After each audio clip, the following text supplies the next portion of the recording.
শুনলাম নাকি তোমার গার্লফ্রেন্ড হয়েছে। আরে মালিক, তুমি আমার গায়ে ফুটাচ্ছ করো, তোমার কালো পোঙায় ফুটাও। কেমন লাগে দেখি তো, শালা এসে সেটা আমার পোঙায় ফুটাতে, কারণ তোমার দেখ পাও না। আরে মালিক, তাড়াতাড়ি মাল মশলা করে আমার ভিতরে দাও, তোমার যদি গার্লফ্রেন্ড খাওয়ার জন্য অপেক্ষা করো।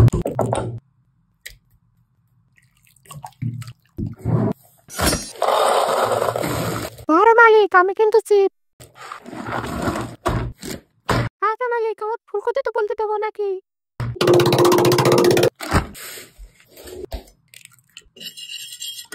আরে মালিক, আমার ডিম না ফাটে যায়, তোমার দুটো ডিম ফাটাও।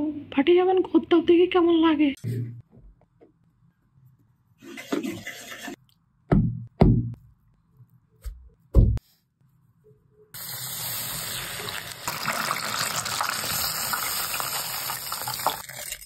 আরে বন্ধুরা, যারা ভিডিও দেখছো অবশ্যই লাইক আর সাবস্ক্রাইব করে দাও, নাই কিন্তু মালিক কিন্তু ভিডিও বানাবে।